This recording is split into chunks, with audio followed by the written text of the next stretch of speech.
Funding for This Is Nashville comes from you, our listeners, and Music City Prep Clinic, Nashville-based provider for PrEP and offering comprehensive sexual health services in an environment designed to be safe, professional, and shame-free. Learn more at musiccityprep.org. I'm Khalil A. Colonna, and this is Nashville. Since we last talked about school vouchers back in the fall of 2022, the state legislature and governor have made major steps toward making them a reality for all Tennesseans. Right now, there's bills on the table that would give over $7,000 per student against their private school tuition, regardless of whether they were ever enrolled in public school. Some are calling this a subsidy for the rich, and some others are saying that vouchers will make private school more accessible for low and middle class families. But what are school vouchers? And what are the perspectives of Tennesseans on that matter? My next guests are here to give us a better understanding of what vouchers might mean for our state's major cities, outlying cities and suburbs, and rural parts of the state. Joining me now are Liv Cook, former teacher and public education campaign organizer at Statewide Organizing for Community Empowerment, or SOCM. Barbara Long is an educator in Murfreesboro who now sits on the school board, and Frida Player is a school board member for Metro Nashville Public Schools. Liv, Barbara, Frida, thank you so much for being here. Thank you for having me. Thank you for having us. It's great to have you. Okay, so what are school vouchers? What is the system being proposed at the state legislature? Here's what we have so far. We have written by one of our producers, the Tennessee Educational Savings Account Program, quote, allows eligible students who are zoned to attend Memphis, Shelby County Co-Schools, Metro Nashville Public Schools, Hamilton County Schools, or a school that was in the Achievement School District, ASD, as of May 24th, 2019. It allows them to use state and local money towards education expenses, including tuition and or fees at approved non-public schools, end quote. So that's Nashville, Memphis, and the Chattanooga area. And a note here, the Achievement School District is an intervention program for the lowest performing schools in the state, regardless of their geographic location. Now in February, Governor Bill Lee delivered the annual State of the State address. The speech was just over 50 minutes long, and Governor Lee spent about 8 minutes talking about school vouchers and school choice. Here's an excerpt from that speech. The premise behind education freedom, and the one thing that most of us all do agree on, is that parents know what's best for their child's education.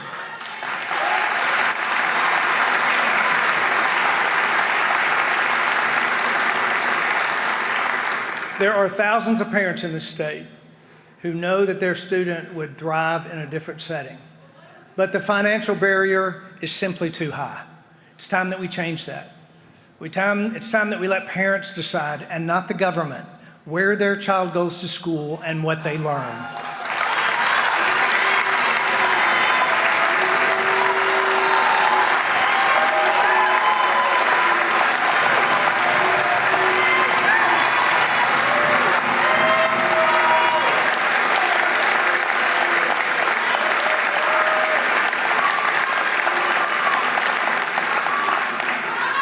Now, some are concerned that more choice for families could mean fewer resources for public schools. That's simply not true.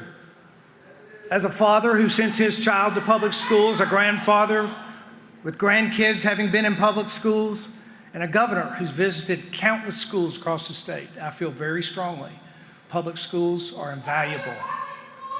Over the past 5 years, working together, we have invested historic amounts in public education, and that will continue.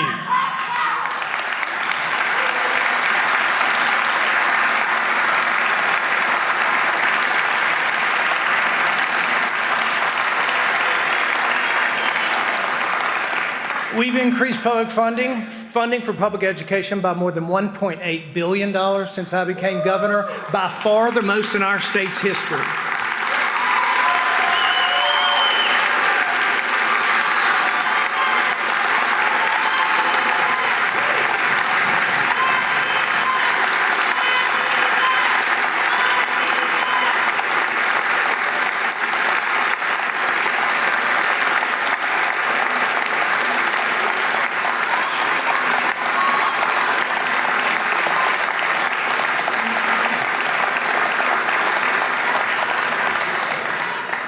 And with that increased investment, we've also modernized the way that we fund public schools for the first time in 30 years. Last year, we gave teachers the largest annual pay raise in state history.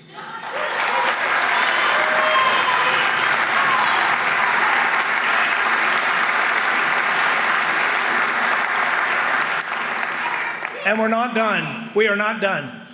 We'll make another significant investment in the TISA formula this year, and we're working on a plan to help public schools retain the best and brightest teachers in their individual districts.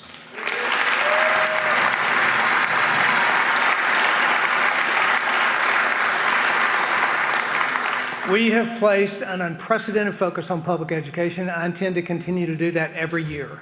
We can give parents choice and support public schools at the same time. All right. It's a lot of applause for a controversial issue. Now, I want to get a sense of where my guests stand on this. Liv, what are your feelings about school vouchers? I think my initial thought is that they're disingenuous.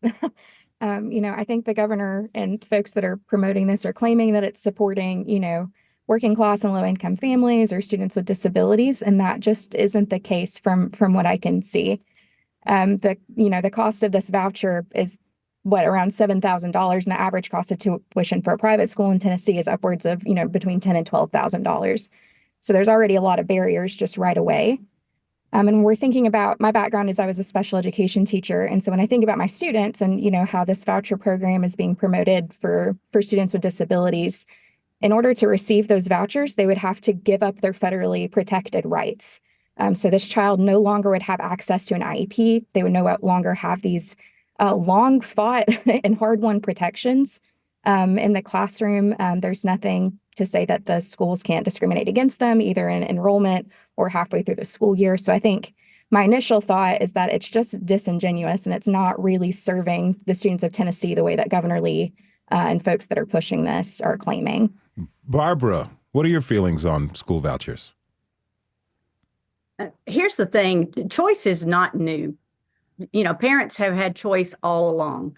In our district, Murfreesboro City Schools, we have empty spots that parents can do zone waivers and send their kids to pretty much any school within Murfreesboro City Schools. So, people can, you can homeschool, you can send them to private school.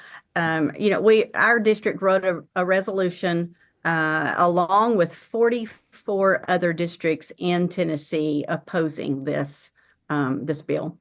Frida, what's your take on school vouchers? It's going to hurt district schools, particularly larger schools. I mean, we have economies of scale, but going back to Liz's point, on $7,000, you can't educate a child with disabilities or special needs because you may need 2 people in the classroom. And if you do 7,000 per child, you can't pay 2 teacher salary off of 7,000, even just per monthly. And you're not talking infrastructure, you're not talking utilities, you're not talking textbooks. So the resources it's truly needed to educate a child, you need some type of other foundation because the 7,000 is not going to be enough. And that's why local schools have federal funding and state funding. They're not all based on that. And it's going to make class sizes bigger. The accountability is not going to be there that we have in different schools. So we have no guarantee that the child's going to receive a quality education compared to other counterparts and have the same standards and assessments because it's not required by certain versions of the bill that's already out there. And I think that's more damage than good because if it takes a lot of time and energy and effort and resources to make sure your education is efficient, is effective, it's innovative. And if you don't have the resources to do that, how that's going to help a child. And there's different types of schools. I mean, we have some schools here in Nashville, their tuition is about $20,000. So that doesn't even put a half of what it goes to. So I think it all causes more damage because accountability is not there. Now, Barbara, I do have a question to ask for you. Can you clarify what you mean by losing rights? It sounds as if private school, don't they have to abide by federal law when it comes to educating kids? Well, I don't think I said that anybody loses rights. What I mean is everybody has a choice the parents have a choice with where they send their child to school. They can send them to a private school. They can do homeschooling. And in our district, they have choices as to which school they would prefer to send their child to based on the enrollment at that school. There's a couple bills that are happening right now going through the House and the Senate. Are there any parts of these bills that generate a little bit of interest from you? Barbara, you first.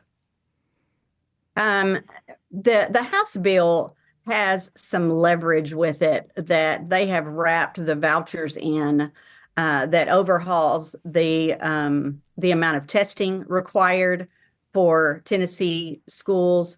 It lessens teachers' evaluations. It increases state portions of insurance coverage, $75 per student for infrastructure and maintenance. So the bill in the House is wrapped around the vouchers. In order to push the vouchers through, they're offering these incentives. The Senate bill itself is less robust.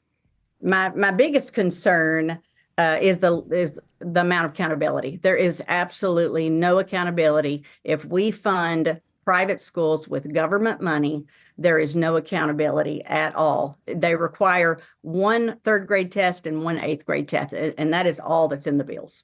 Liv, do you agree with the lack of accountability being one of your major concerns?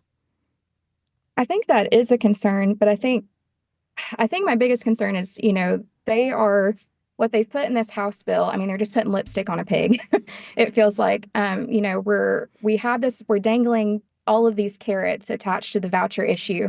And especially in rural and small town districts, you're saying that you're giving these districts everything that they've been asking for. The House bill includes things like, increasing the state share of paying for teacher insurance or decreasing testing. Some of these things we've been asking for a long time at the cost of vouchers.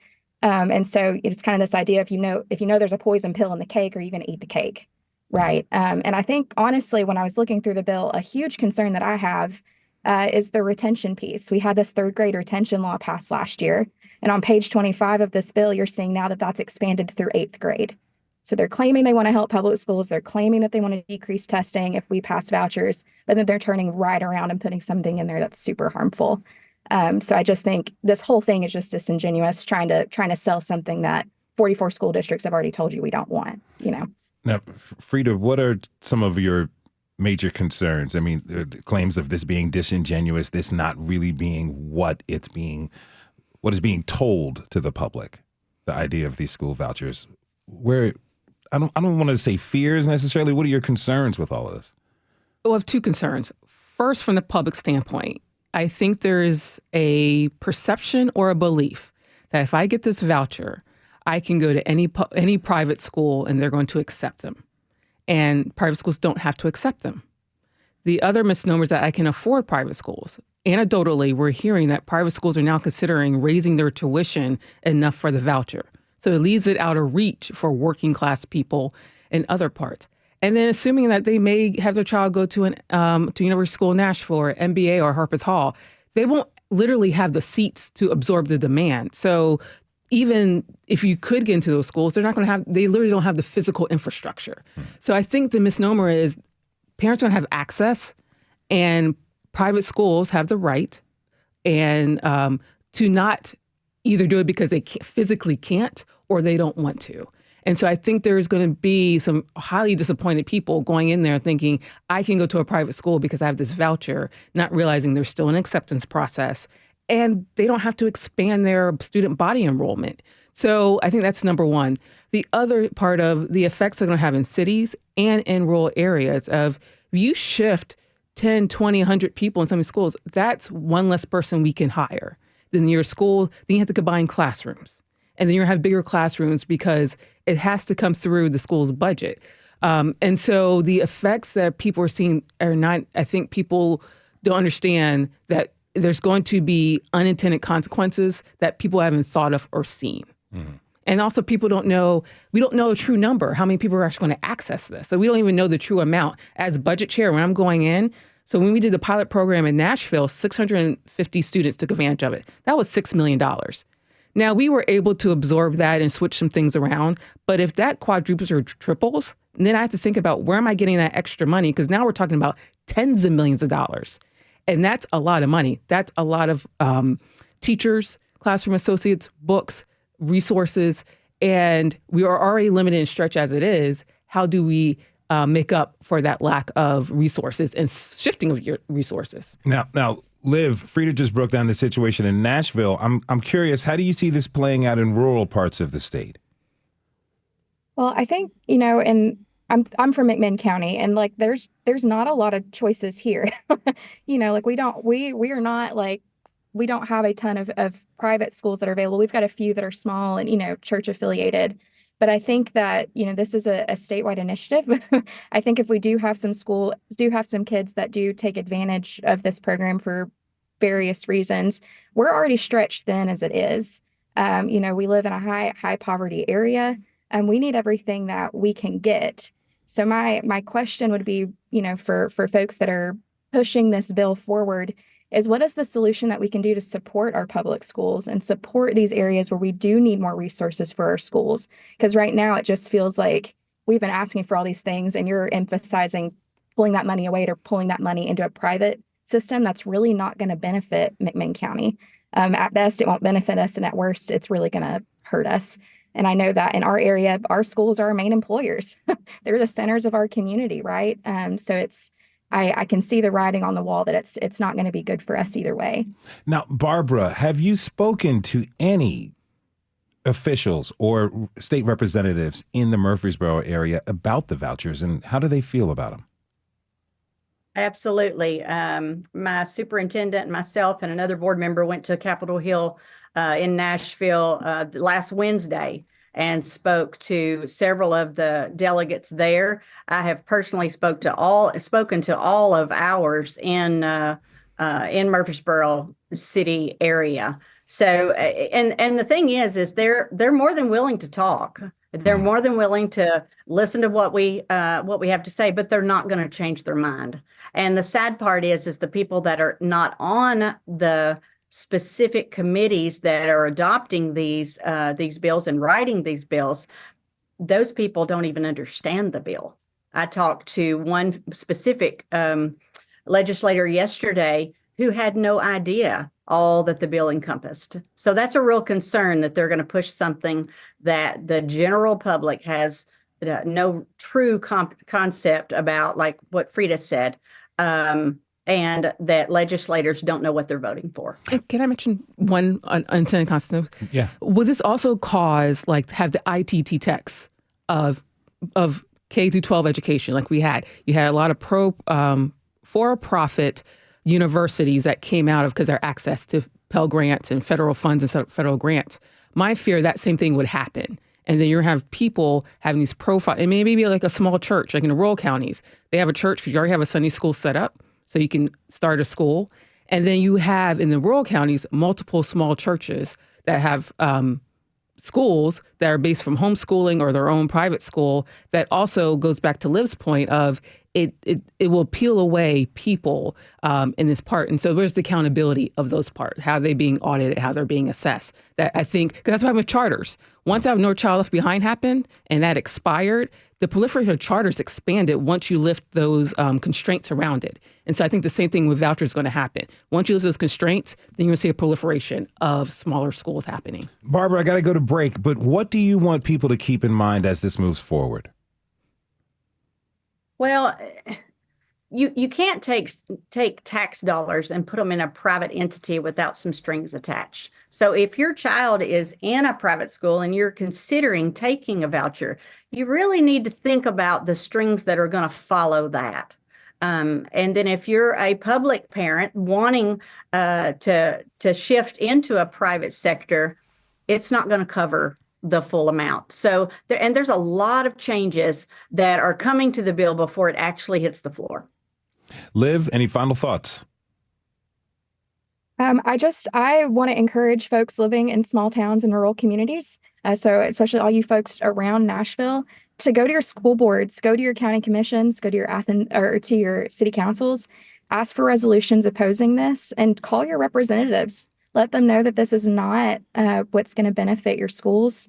Because I think, especially hearing from rural and small towns, I think that's going to be a huge shift in this fight, because I think they're trying to make it into an urban versus rural problem.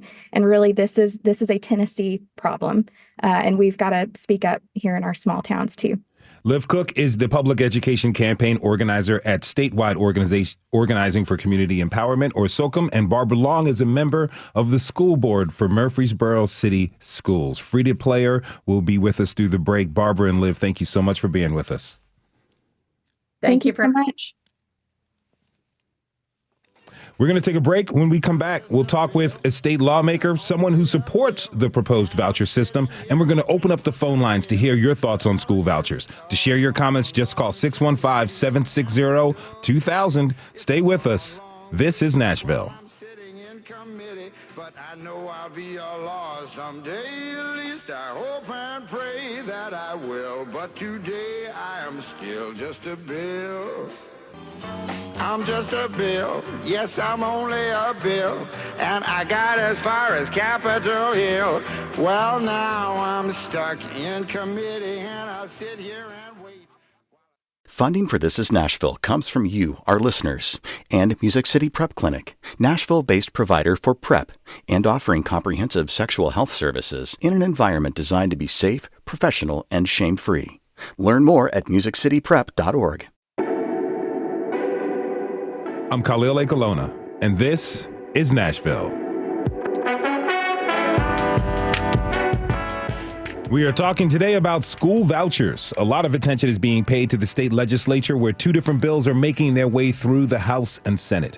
Now, before the break, we heard from three people who were against the implementation of school vouchers. Now, let's meet someone who's pro-voucher and talk with the state representative about this contentious issue. And we also want to hear from you. Share your comments with us. Call us at 615-760-2000. That's 615-760-2000. Now, I'd like to welcome State Representative Sam McKenzie of District 15 in Knox County, who sits on the House K-12 subcommittee, and Victor Evans with the education nonprofit Tennessee Can to the show. Sam and Victor, thank you both so much for being with us. Thank you for having us. Thank you for having us. Now, Victor, what's your take on school vouchers? At Tennessee Can, we believe that every student should have access to high quality education through great teachers and great schools. And the proposal around the education freedom scholarships, the education savings accounts, we believe that this is another tool to create those opportunities and for students and families who want to exercise those choices. Now, yesterday, WPLN education reporter Alexis Marshall recapped the current bills going through the House and Senate. There's some pretty significant differences between the two. Let's listen to her recap. Senator John Lundberg says his chamber is laser focused on their draft of the voucher proposal, which is centered on school choice. The Senate version would also let students use vouchers to attend public schools outside their district and requires testing for voucher recipients. Lundberg's proposal is extremely different from its companion bill in the House, but I think we both want to achieve the same objective ultimately, which is parental choice. On vouchers, the House bill opens eligibility to more affluent families faster and does not require testing. However, most of the House bill is dedicated to the public education system.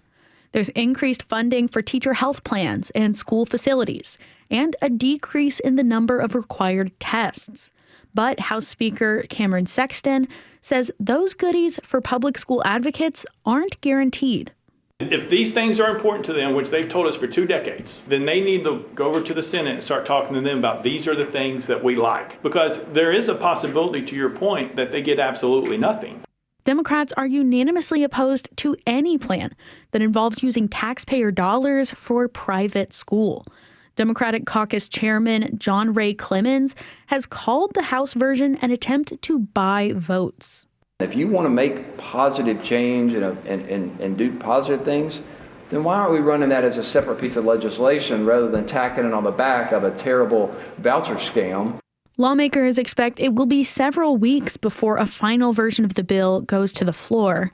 There's a strong possibility that different versions will pass in each chamber, which would send the bill to a conference committee where senators and House members hammer out the final language before another vote. Alexis Marshall, WPLN News. Many thanks to Alexis Marshall. Now, callers, if you're calling in, we have a lot of calls. Please be patient. Let the phone ring. We guarantee we will do our best to get to you. Now, listening to this recap, it sounds like we're going to have a few weeks before we get to a final bill. Representative McKenzie, talk to me about the House bill. What are your thoughts on it? Well, it's a situation where there are three bills at some level moving. The governor's bill, I call it, with apologies to my English teachers, bad, badder, and worse. And the governor's bill is only the vouchers. Senate bill has some things, but the House bill, which I am dealing with, is full of pork.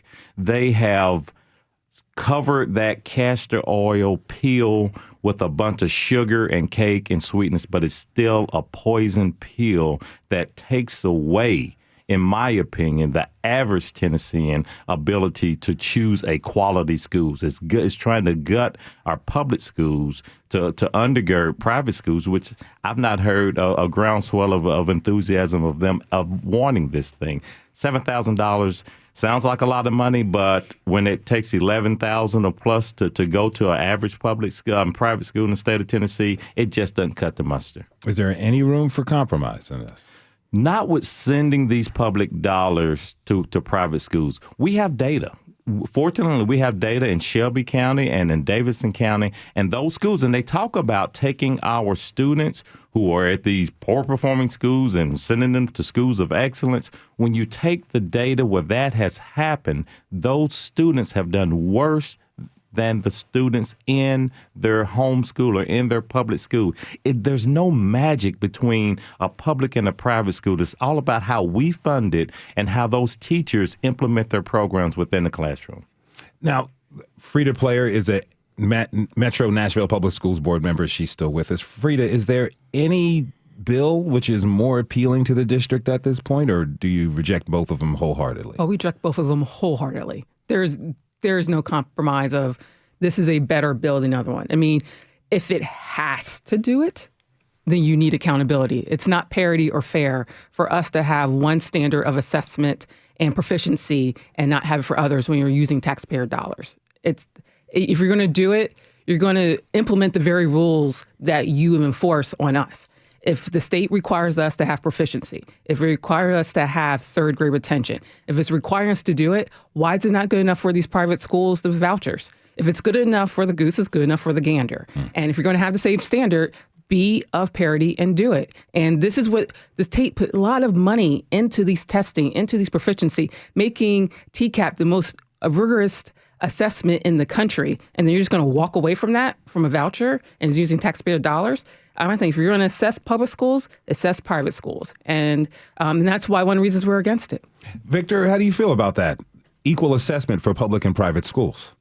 Yeah, at Tennessee Can, we have 4 guiding stars: excellence, equity, choice, and transparency. And underneath that, the umbrella of those guiding stars is accountability. So, if you look at the Senate version, one of the Senate versions that's moving through, there are some accountability guardrails in there. And at Tennessee Can, we believe you should be able to have those guardrails in there so that we can track some data, so that we can have some good data to track the students and see how they're performing and whatnot. And having a strong accountability system is paramount to having a strong education system. All right, we're going to take a phone call from Ezra in Nashville. Ezra, thanks for calling. What's your comment? Hey, how's it going? My name's Ezra Howard. I'm an educational researcher, and one of my big concerns coming from ESL world is the fact that ESL being English as a second language is the fact that you have to check your civil rights at the door when you have to take these vouchers. But specifically with special education, it is explicitly said in the legislation, English as a second language isn't even mentioned. So for the amendment where it says you have to be a citizen, which is a major concern of mine. So how is this actually equitable when it comes to privatizing education with vouchers for public education? Thank you so much for your comment, Ezra. Really appreciate that. We're going to go to another comment from Wes. Wes is in Nashville. Wes, thanks for calling. What's your comment, my friend? Hey, I'm a teacher in Bordeaux, and my wife is a private school teacher here locally as well. And we're applying for the voucher for this year. But I love what you guys have got for your comments that we need, like Ezra saying that we need equitable testing and availability of education. I think ultimately the whole question seems to gravitate more to the underlying issue that child care needs to be available, and it's difficult for small families to afford at any place of life, especially in the Nashville area where cost of living is growing so much. I appreciate that. Thank you very much. It seems like this issue, education, is highly politicized. It's been this way for a while now, particularly exacerbated during the pandemic. And yesterday, News Channel 5 and Phil Williams reported that Mark Gill and others were prepared to threaten and intimidate legislators who did not agree with the pro-voucher stance. Let's take a listen to part of that clip. Think about it. I mean, what better way to say to people, okay, you want us to fall on our sword for you, to spend thousands of dollars, which I did personally, to get you elected, and you come up here and do this shit? Let me just show you what the consequences of that are. And he also has, I think, put himself in a position where his scalp could be very valuable to all school reformers. And then he is one of the people who has bought the TDA line that you need to side with the TDA because of the teachers, and that's your safest route. If we can prove, if you don't side with us, you're apt to lose the election. If we can disprove that, then that's a huge, that's a diplomatic scale. When you go back into session, people are saying, you need to steer clear of these guys, just like you steer clear of the NRA, because they are clearly able of taking down people who lead the organization, and they are much more of a threat than the school boards and the TDA. All right, Representative McKenzie, what are your thoughts on that? It's where they are. It's what they do. Yeah, he's not far though. He has done this in the past, and he has people in Cordell Hall building today advocating on those same principles. Yeah, he's distanced himself from that, but shortly after they got the vote, he magically got a board seat on the Tennessee Board of Regents. This is a quid pro quo. He took folks down to Gulf Shores, Alabama, wined and dined them on his boat, his yacht. And this is what is happening today, not in terms of the illegal activities, but in terms of the arm twisting and the threats. They're still happening. For a rural legislator to say this makes sense is asinine. They have no private schools within a 50 to 75 mile radius of them. So what are they going to get? They're going to get these mom and pop-up schools, and in a couple of years are going to be able to take these funds and they're going to poorly educate their children. So they're throwing pork at it, and they're throwing threats at it. I know this videotape was dated, but it still exists and it's still going on right now associated with this bill. Some are saying this is another way to reinstate segregation in Tennessee schools. Victor, what's your comments to that? Well, I believe, with the ESA program that's being proposed, again, I see it as a way for families to exercise, choice in their education. We often talk to parents at Tennessean, and during the pandemic, whether it was a family in Jefferson County, a family in Davidson County, Obion County, or even Shelby County, we had families reaching out to us saying, you know what, I'm not satisfied with the way online learning is going. I'm not satisfied that my school is closed and my child needs to be there in person because they need to get fed, or they have an IEP, they need that extra support. So we want to look at what options do we have? Could we obtain a voucher or an ESA or some additional funding to help my child have a better quality education? Now, how do you feel about? Let me ask it like this: are there any parts of the proposed bills that you would like to see changed, even though you're in support of vouchers? Yeah, I mean, again, the accountability pieces are important to us. It's important to have, to test our students. We believe that Let me ask you this: do you have kids in school? I do. Yes. Are you going to apply for young vouchers for them? You going for vouchers for them? Not really sure. Have to see how the final piece of legislation ends up, because as you know, we're a long way, probably about 7 weeks away from the final version. Okay, so give me your ideal situation for how you would like to see this legislation turn out so it could be of best benefit to your own school-age kids. Yeah, so I would love to see something where families can truly exercise the option. They can go to a private school if they want to go that route. They could utilize the education savings account for other educational services. I think tutoring was mentioned. I think childcare was mentioned. I think having some sort of non-watering down of our accountability system, I think is important that we have those that accountability framework. So not watering that down, ensuring that we have some data. So how are students doing in year 1, in year 3, in year 5 of the program? So having all those things combined, I think is what will make a robust program. Additionally, similar to the current program, which is Davidson, Shelby, Hamilton County, having parents who are satisfied with the program. That 99% satisfaction rate that the Department of Education referenced, and just having constant communication so that parents are informed about exactly what the program entails. All right. Now, Frida, one last question for you. What do you want everybody to keep in mind as we're going forward? I'm going to go back to is a de facto segregation, and it is. My district has a high amount of undocumented students who are non-white. You have to be a citizen to access the voucher. So even by default, if people who can access it and it's not accessible for those who are living in this country who are not citizens but are residents, if they can't access it, that only leaves to a certain type of people. The demographics of Nashville, the demographics of Tennessee will actually allow for that to happen. Tennessee is 70% white. Nashville is about 65% white. So even if the economic demographics, people who can tend to afford it are going to be white people. Your black, brown, and gold people are not going to have the same level of access and the same level of wealth to really access this as a time. So I think that's one of the things we really have to think about. If we really cherish diversity, if we cherish our global community that we have, especially here in Nashville, but also in other parts of the state, how is that not de facto education? Because even the reason where vouchers started, it started after segregation. And it was a way when public schools shut down, it gave a way for white parents to send their kids to non-public schools when it was segregated by black folks. So the other part is we're going back to historical reference that it may not be intentional, and that's not the intent of it, but it's the unintended consequences of it. Frida Player is a school board member for MNPS. Frida, thank you again for being with us. Thank you. Victor Evans and Representative Sam McKenzie will stick with us through the break.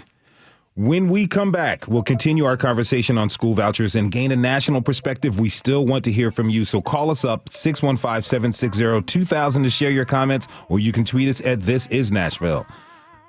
We'll be right back. It's in a book, a reading rainbow. I can go anywhere. Friends to know and ways to grow. A reading rainbow. I'm Khalil Ekolona, and this is Nashville. We're talking about school vouchers. The bills are moving through the state legislature, but many parents, teachers, administrators, and school districts have concerns about the effect of a statewide school voucher system. And we have our phone lines open to hear from you. So give us a call at 615-760-2000, or you can tweet us at This Is Nashville. My guests are Victor Evans with Tennessee Can and State Representative Sam McKenzie of District 15. We're going to go to a call. Sherry, thank you so much for holding for us. What is your comment, Sherry? Oh, thank you. Thank you for having this show. I love your show. I'm really concerned about vouchers. I moved to Nashville from Arizona. Vouchers has completely ruined our public schools. And I think one of the things no one is talking about here is the money. It is a multi-billion-dollar market. Education is. And I think Republicans want to move it to the private sector because it's inherently, free market. Free market is better than public schools. But here's the question I would ask. If vouchers are so wonderful and we have all this money for them, why don't we just fully fund public schools and what's left over give to vouchers? How long has it been since Tennessee has fully funded their public school system? That's what I say. Look at the money. It's all about taking taxpayer money and putting it into private hands, making people wealthy. Thank you so much for that comment, Sherry. All right, Representative McKenzie, what about that? What about proposing a counter or an amendment that would fully fund public schools and leave the rest for private school vouchers, as Sherry just recommended? Well, that would be great. We have put amendments in to try to fully fund our public schools. You hear the governor talks about the $1.8 billion investment. Most of that is just kind of cost of living. There have been some increases, but we're still, let's say, between 40th and 43rd in the nation in how we're funding our public schools. And she's absolutely right. Look at what happened in Arizona, and we're set up for the same failure here. The way the House version works is there's basically money for 20,000 seats statewide. I think that's the number. And if they hit 90% of that number, you get an additional 20%. Next year, you hit 90%, another 20%. So over the years, this is just going to siphon off all of our students toward that private industry if it's successful. And what happens to how we fund our students? That money's got to come from somewhere. It's going to come from how we're funding public schools. It's to me, it's a upper middle class welfare program, because those are the students who's going to be applying. It's going to use that extra $7,000. And talk about the $11,000. That doesn't include uniforms, transportation, any of the fees associated with it. So this is a wealthy get wealthier type of program, and those are going to be the parents that's going to really end up taking advantages of that. I want to introduce my next guest. Alec McGillis is a reporter for ProPublica. He's covered school vouchers and seen them play out in Ohio. Alec, thank you so much for being with us today. Some people are afraid that schools will abuse, they're going to be abusive, these school vouchers, kind of in the way that Representative McKenzie just kind of laid out. Have you seen this happen in your reporting as you covered this in Ohio? Well, what I saw in Ohio is what's happened in a lot of other states that have made vouchers essentially basically universal, made them available to all families regardless of income. And what you're seeing in Ohio is that the huge lion's share of people applying for the vouchers, now that they've become universal, are families that were already in private and parochial schools.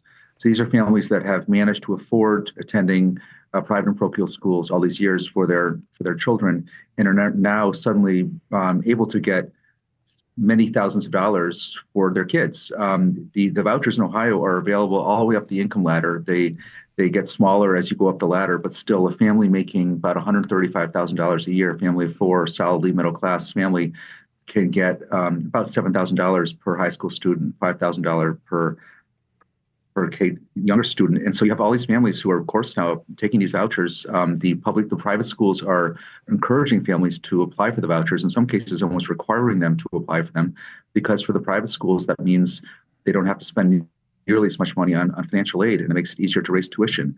So there's just been this massive surge in interest in the vouchers in Ohio now that they've become universal, and that surge is coming almost entirely from families who are already enrolled in these schools. Would you say that parents were pressured to make use of the vouchers? In some cases, they absolutely were. In some of the schools, I got letters that went out to the parents saying, if basically everyone has to apply for these vouchers, or everyone who's getting financial aid has to apply for these vouchers, or everyone has to apply, and if you have a problem with that, then you've got to meet with, Pastor Mike. So definitely all different sorts of coercion coming at the parents. And some parents resisted. Some parents basically said, look, I made this decision to send my kid to a religious school. I think that's best for my kid, but I don't believe that the state of Ohio should be subsidizing that decision. I don't believe I should be taking money from the state of Ohio, from taxpayers, to pay for my child to go to private school. And when parents raised that concern, it became a real issue. Thank you so much for that. We have Evan in Nashville. Evan, thanks for calling. What is your comment, my friend? Hi. So much has been said about how this $7,000 or so per student wouldn't really come all the way around to paying for full tuition in the Nashville area. But my question is, what's to keep from private schools not just inflating the price of tuition to account for the new money that's kind of flooding the market available for students to use? Thank you so much for that. You know, let me ask you this, Victor. Are you worried about that, about private schools inflating tuition to cover the what essentially families would be getting with this $7,000 voucher? Not necessarily. I mean, it obviously depends on the individual, private institution and kind of how they operate. But the private school leaders that I've spoken to in and around the Nashville area that are looking at participating in this program or that are currently participating in the current program, their focus is to, what our focus is, help students and families who want a different option, provide that option. And this is another tool to do that. This point was raised before, but how realistic is $7,000 is nothing to sneeze at. Anybody would, you hand up to a stranger and give them $7,000, they're going to take it. But given the cost of school, given the cost of childcare, given the ancillary costs around educating your child, is $7,000 truly enough to help? Representative McKenzie. It can help. An additional $7,000 going into our public schools could help, and we can do that. It could help because it's going to supplement what's already there. The federal monies, the local monies, the state portion, plus another $7,000. Yes, but $7,000 for a family who is not able to, a lot of times make ends meet is not going to allow that parent to transport that kid, because I don't know of a private school that's in the hood. I don't know of one. So they're going to have to transport those children to that private school. And so that's a problem. Then daycare becomes a problem. A lot of things. The gentleman from Ohio, he talked about a family of 4 making $125, $130. And this bill in the House section, a family of 3 making $125,000 or less is eligible for this. So if it truly was for the least of us, they would increase it. But $7,000, as you say, is not to be sneezed at, but it really can't fully fund an educational experience for a child. Let's get to one last comment. We got John in Nashville. John, thanks for being with us. What's your comment, my friend? Hi, I appreciate you guys having this discussion. I have an only child in private school. That said, I am vehemently anti-voucher, and I'm very, very angry about this. And it's the slow creep of this issue that the Tennessee supermajority has been pushing on the state. I just want to say that your previous commenter, or your previous panelist who said that history is repeating itself in terms of segregation, I absolutely agree with that. I'm from Sumner County, and there was one private school when I was growing up, and I guarantee you, if they were trying to pump more money into people's pockets to put their kids in private schools, it looked a lot different where I went to school. But the last thing I wanted to add to history repeating itself is third generation Tennessee, my grandparents went to schools that were churches. It was the closest thing they had to school. This is in East Tennessee. Another fear I have about history repeating itself is that this funding schools are already hurting. And I have family that are teachers, some of which don't vote because they just work too hard and they don't have time to get into it. I'm just not that political, those kinds of folks. And that's their right. But I feel like rural access is going to suffer even more. And I just wanted to add that to the history repeating itself comment. Thank you so much, John, for that. Okay, so quick, I have barely a minute left.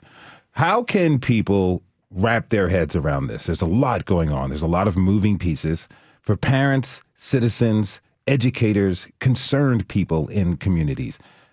Real quick from you, Victor, how can people wrap their heads around this to get a handle on it so we can move forward?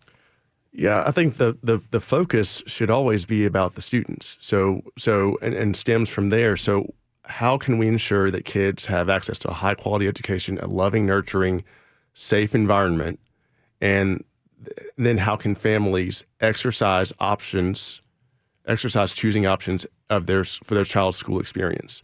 And this is a tool to do that. we have funded through TISO, have funded $1 billion into our public education. School districts have way more flexibility to spend dollars as they see fit based on the local needs. You hear that a lot, that, you know, the state tells us too much. There's already a lot of flexibility currently with our public schools. This is just another tool, another vessel for families to exercise choice for the education that best fits the needs of their children. Well, it's a debate that's on top of everyone's mind, and the conversation is going to keep on going. I want to thank my guests, journalist Alec McGillis with ProPublica, Victor Evans with Tennessee Can, and Representative Sam McKenzie of District 13. Again, thank you all so much. And thanks all the callers for offering their comments. Thanks to you for tuning in this hour. This is Nashville is a production of Nashville Public Radio. Today's episode was produced by Elizabeth Burton, directed by Catherine Cece's. Our board operator is Liv Lombardi. Mary Mancini handled the phones. The masterminds behind our theme music are Larange and Namir Blade. Special thanks to Alexis Marshall, Ken Job, Catherine Cece's, Marta Aldrich at Chalkbeat, and Austin Sarabri. You can listen back at thisisnashville.org or wherever you get good podcasts. And the conversation doesn't end here. Tweet us at This Is Nashville and fill out our survey online. This is Nashville. I'm Khalil Lake Alona. We'll see you tomorrow, everybody. And be good to each other.